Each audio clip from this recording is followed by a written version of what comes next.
अदलिया में किसी चीज़ की किसी भी किस्म की मुदाखलत नहीं होनी चाहिए। This is a thumb rule, this is a fact, right. There should be zero tolerance. लेकिन जो आज इस्लामाबाद हाई कोर्ट ने कहा कि जी काबीना के पास बहुत काम है करने के, हम ECL में से नाम निकाल देते हैं, क्या ये एग्जीक्यूटिव के काम में मुदाखलत नहीं है? क्या इस्लामाबाद हाई कोर्ट ऐसा कह सकती है कि जी काबीना के पास बहुत काम है करने के, आए काबीना के करने वाले काम हम कर लेते हैं? इसकी भी तो आप कहें ना कि ये गलत है। पहली बात तो वो है इंतजामिया की, जो मैंने आपको बताया है, जो कि फॉर्म 45 के मुताबिक आ रही है। दूसरी बात यह है कि वो इंतजामिया जो डील करके आई बैठी है। तीसरी बात यह है कि वो इंतजामिया ने ECL में नाम इन लोगों का क्यों डाला, क्या वजह थी?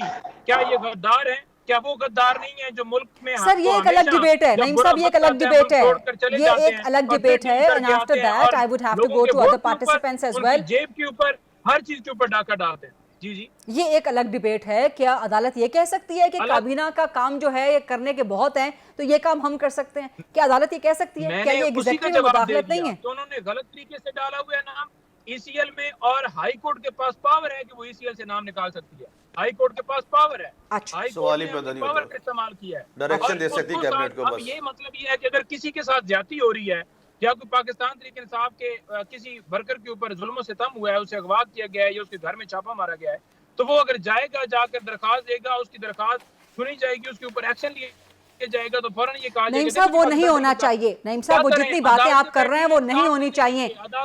लेकिन आप भी ये कहे ना कि ये अदलिया की एग्जीक्यूटिव में मुदाखलत है। What is the law, what is the constitution that says that only high court, कोई भी अदालत हो, he can give the direction to the cabinet, then cabinet has to sit down, और वो डायरेक्शन पे ठीक है, जो डायरेक्शन देंगे हाई कोर्ट की उसके मुताबिक वो फैसला कर देंगे। लेकिन ये नहीं हो सकता कि एक ऑनरेबल जज साहब खुद ही कह दे कि मैं इनका नाम निकाल रही हूँ, ये उनकी एम्बेडमेंट में नहीं आता। इंतहाई अदब और एहतराम के साथ हमारे लिए क्या ये अदलिया की एग्जीक्यूटिव में मुदाखलत नहीं है?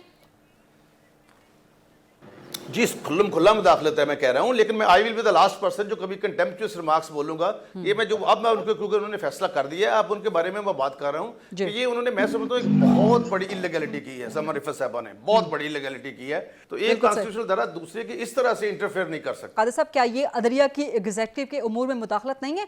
और जज साहिबा खुद कह रही हैं कि जी काबीना के बहुत हैं काम करने वाले, ये काम हम कर देते हैं। मेरे केस चल रहे 4 लाख मुलाजमीन का पंजोता साहब को पता है, और 17 अप्रैल को उसकी डेट लगी हुई है।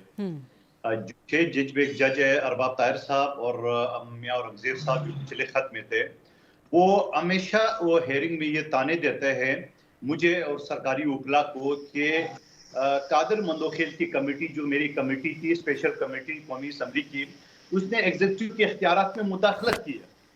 तो मैंने जवाब देता रहा हूं कि जनाब, ये प्राइम मिनिस्टर हाउस ने, एस्टेब्लिशमेंट ने और असेंबली ने अप्रूव किया है, तो इस बात पे बज़िद नहीं जी आपने एग्जीक्यूटिव की इख्तियारात में मुदाखलत की है। अब मैं 17 तारीख को बड़ा अच्छा केस आगे मैं बताऊंगा कि आपकी खातून जज ने उसने भी मुदाखलत की है।